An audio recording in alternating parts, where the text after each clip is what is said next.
Hey everyone, welcome back to my channel. If you're new here, my name is Cantrell and pretty much I do Genesis Coupe content. So for today's video, we're going to be talking about the first 3 mods you should do to your Genesis Coupe. But if you're pretty much looking into these cars or if you're just new and you just picked one up, here are some modifications that I do recommend. The first modification that I believe you should do is going to be in the back end, which is going to be the exhaust. So for the exhaust, it really does wake up this car. I've had this car for I believe 7 or 8 months and I just now put an exhaust on a couple weeks ago. So for me personally, it just made the car more fun to drive. It just made me want to drive the car more. And pretty much without an exhaust, I really felt kind of bored driving the car. So I do recommend that you get an exhaust.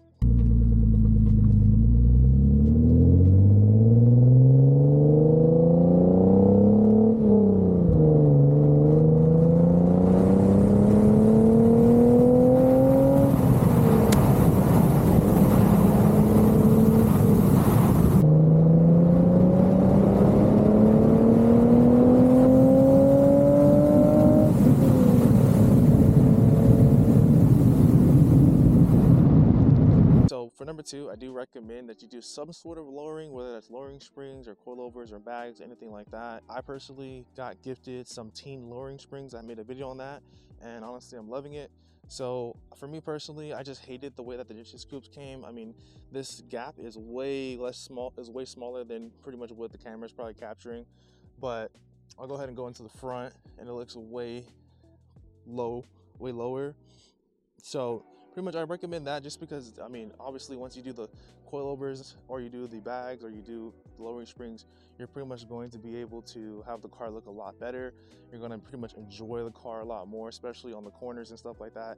I know for me, as soon as I got these on, I had to test it and pretty much, you know, going around the loop arounds and stuff like that can go way faster. And obviously it makes it way more fun to drive too. All right, boys, into the car we go. So pretty much for number 3, we're going to be talking about the thing that was the hardest thing for me to find.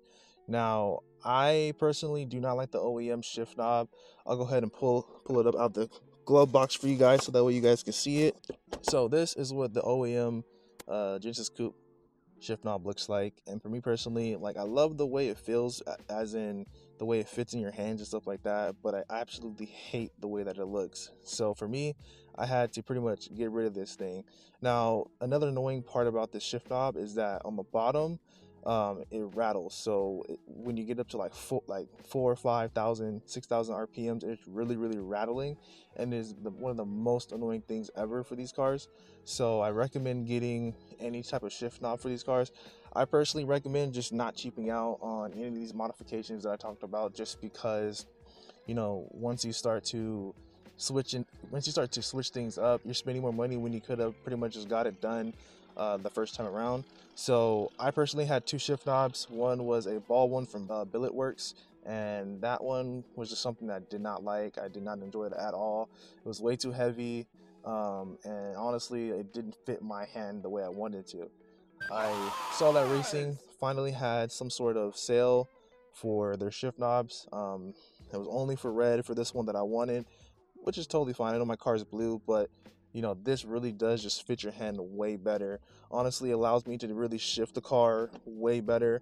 It's a lightweight shifter, so usually when people kind of ask me the difference between the heavyweight shift knobs and also the lightweight shift knobs, I pretty much tell them that with the heavyweight shift knobs, numbs up the shifting experience. Now, it makes it way easier for it to go in.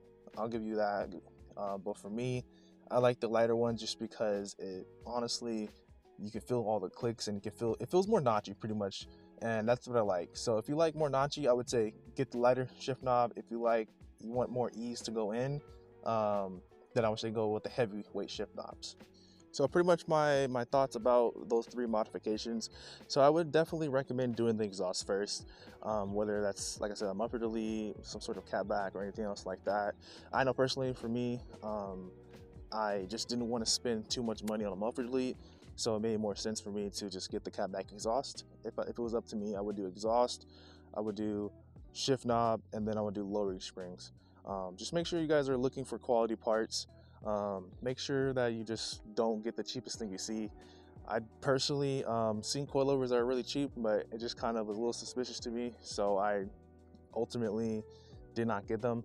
Like I said, I did have the lowering springs gifted, so I didn't have to pay any money. But I know that if I pretty much had to go back, if I didn't get any gifts, I would pretty much go with some sort of BC lowering spring or BC coilovers. All right, so that does it for today's video.